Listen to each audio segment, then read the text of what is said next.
Dduw yr Adfent, bydd gyda ni yn ein teithio i'r stabal a thu hwnt.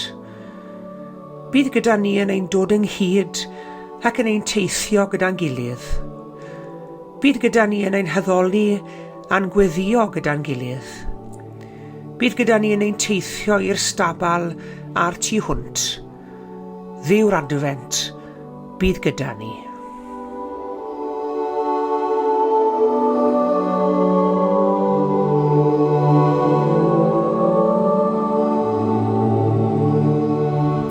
Bore da iawn i chi gyd a chroeso cynnes i'r oedfa ddigidol bore yma. Diolch yn fawr iawn i chi gyd am ymuno ni. Heddiw'r trydydd Sul yn hymor yr Adfent ac i ni'n mynd i gynnu cannwyll heddwch. Croeso i chi gyd. Mae'n dymor yr Adfent a'r nos yn ein tir.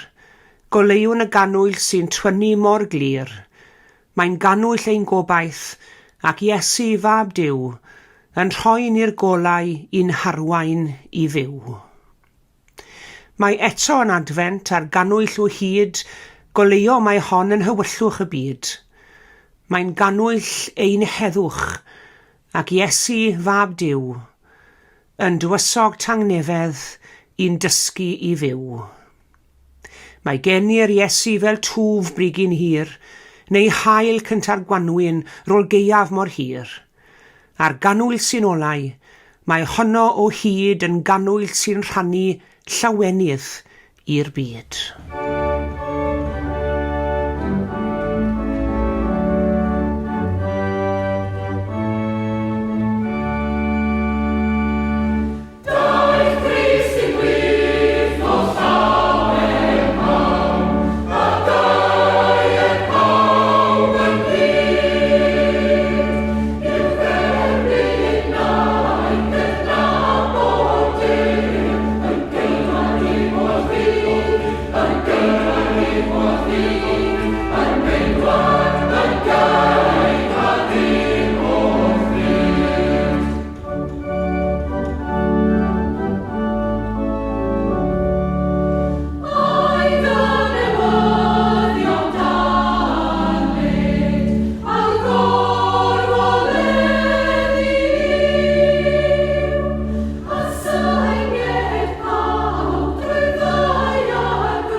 Mae'r bobl oedd yn byw yn y tywyllwch wedi gweld golau llachar.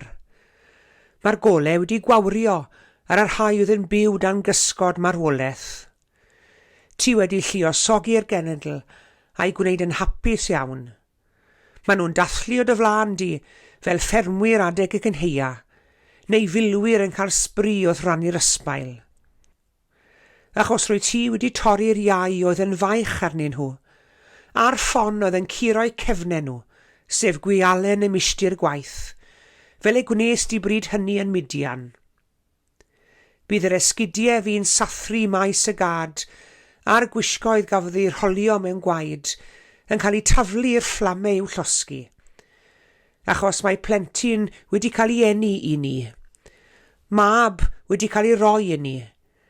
Bydd e'n cael ei cyfrifoldeb o lywodraethu, a bydd e'n cael ei alw yn strategidd rhyfeddol, y Duw arwrol, tad yr oesoedd, tywysog heddwch. Fydd ei lywodraeth ddim yn stopio tyfu, a bydd yn dod â llwyddiant di-ben draw i orsedd Dafydd a'i deyrnas. Bydd yn ei sefydlu a'i chryfhau a theyrnasu'n gyfiawn ac yn deg o hyn allan ac am byth. Mae'r arglwydd holl bwerus yn benderfynol o wneud hyn i gyd.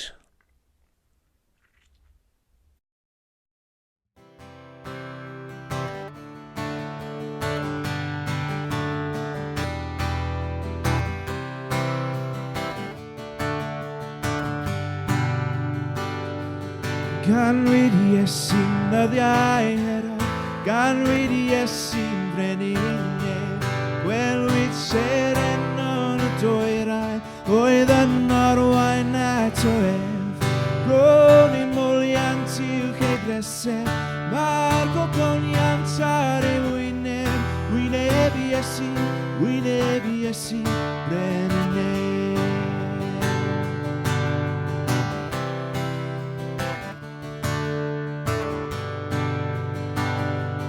Weles seren brin y dwyrain, yn o'n sefyll yn ylen. Uwch y lle gorweddau'r bychan, bu llawenydd mawr dros ben. Ro'n i mwliant uwch ei bresef, mae'r gogoniant ar ei wyneb, wyneb Iesu brenhineb.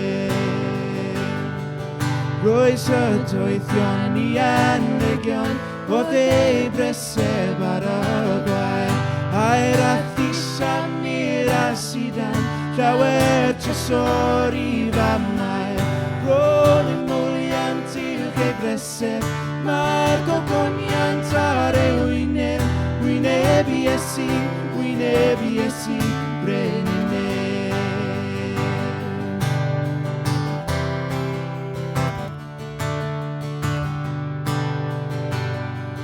Dweud angolion gyda dynion, ef yw tryswr mwyaf fi.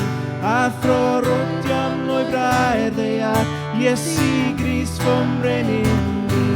Ro'n i mwliant i'w ei bresef, mae'r gogoniant ar ei wyneb, wyneb Iesu brenhineb. Ro'n i mwliant i'w ei bresef, mae'r gogoniant ar ei wyneb, wyneb Iesu brenhineb.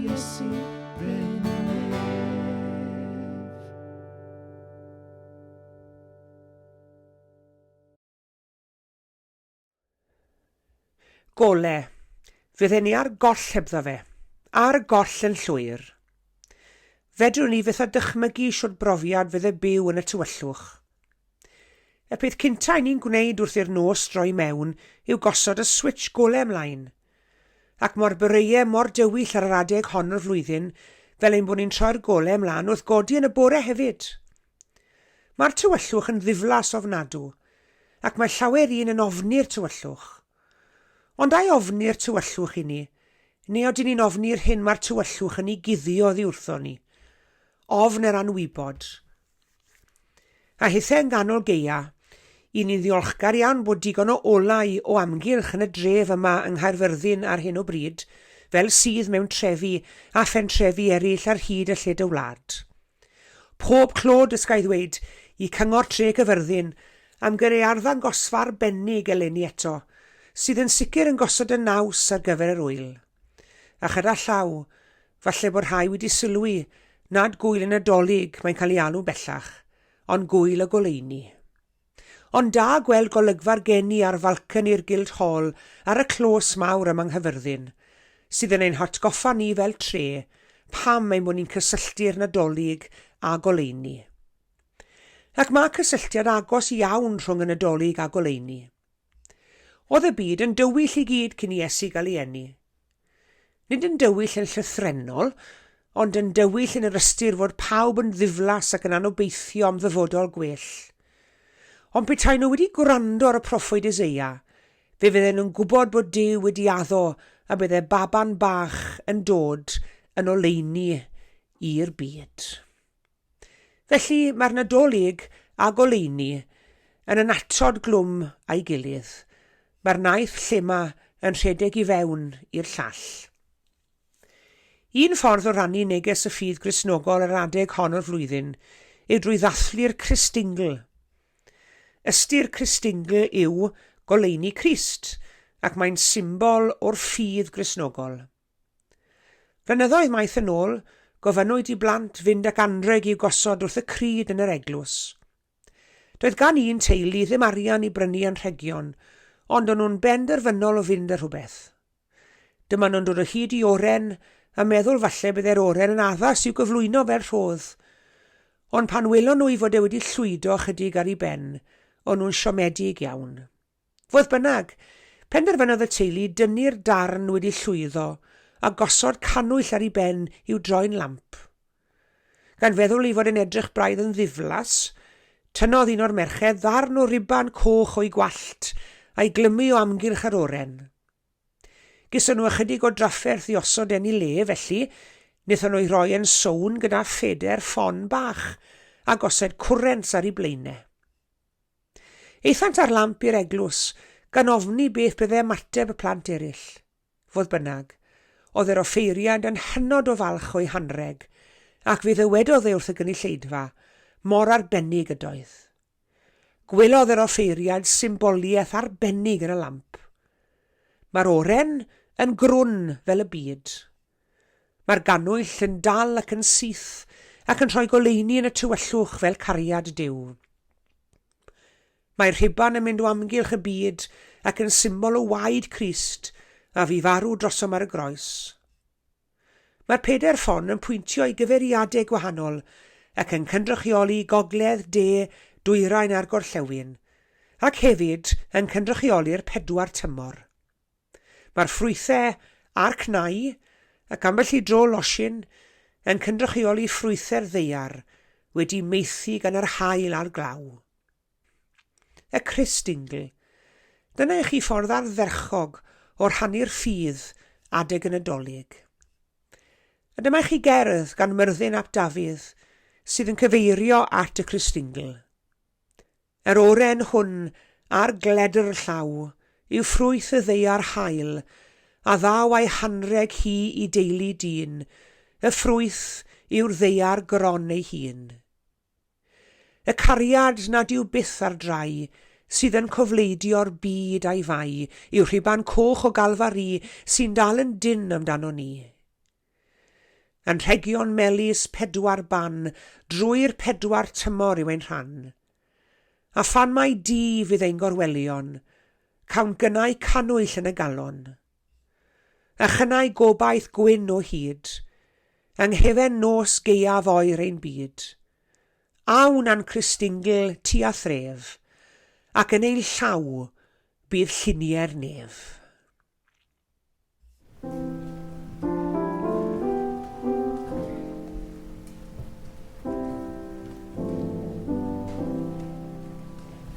Si sialai'r awel fwyn dros fryn a dôl, o gwmpas Bethlehem pell bell yn ôl. Wyn bach mor wyn a rod, branciau yn ffôl, gwyliau'r bugeiliaid wyn bell yn ôl.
Gweddïwn.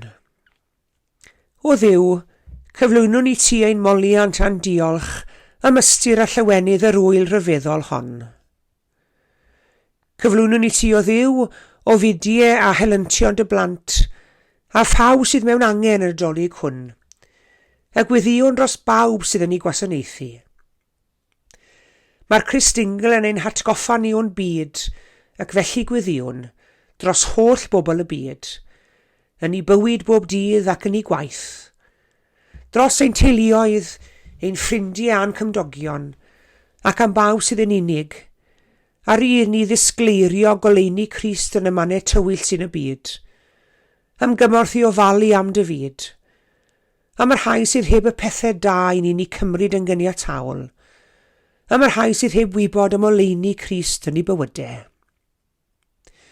Gweddïwn am dangnefedd yn ein byd, am ein anghenion ein hunain ac anghenion eraill, am yr rhai sy'n ein harwen, yn ein dysgu ac yn ein helpu fyw gyda'n gilydd, am bawb sy'n drist mewn perygl neu drallod, am yr holl blant a phobl ifanc sydd heb fwyd a dillad na chartre, am yr rhai sydd angen cymorth Duw, yn enwedig yr rhai sy'n wael ac yn bryderus, yr unig ar ofnus, ac am yr rhai sy'n gofalu amdanyn nhw. Arglwydd, yn y dolyg hwn, goleua'r corneli hynny ym mywydau'r rhai sydd wedi tywyllu oherwydd afiechyd, neu ofid, siom neu fethiant. Dros wyl yn y dolyg, bendithlian dalliadau. A chymorth ni gofio, hyd yn oed yn y tywyllwch mwyaf, bod goleuni Crist yn parhau i lywyrchu. Yma'r goleuni'n llywyrchu yn y tywyllwch, ac nid yw'r tywyllwch wedi ei drechu ef. Ac fydd o'n yn gweddiau i gyd at ei gilydd yn awr drwy weddio gweddi'r arglwydd. Ein tad, yr hwn wyt yn y nefoedd, sancteiddiau'r dy enw, deled y deyrnas, gwneler dy ewyllus, megis yn y nef, felly ar y ddeiar hefyd. Dyr o'i ni heddiw ein bara baenyddiol, a madda i ni ein dyledion, fel y myddeiwn unau un dyledwyr, ac nac arwai ni i brofedigaeth, eithyr gwared ni rhag drwg.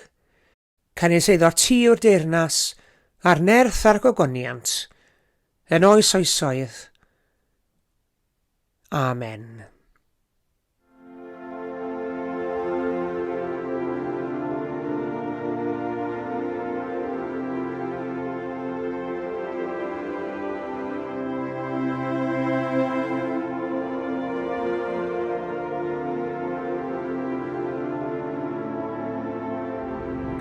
Diolch yn fawr iawn i chi gyd am eich cwmni yn yr oedfa heddi. Tan y Sul nesaf, cadwch yn ddiogel ac yn iach, a chofiwch am ein calendr Adfent bob dydd o nawr tan yn y dolyg. Bob bendith i chi gyd. Gras ein harglwydd Iesu Grist a chariad Duw, a chymdeithas yr ysbryd glân, a fyddo gyda ni oll. Amen.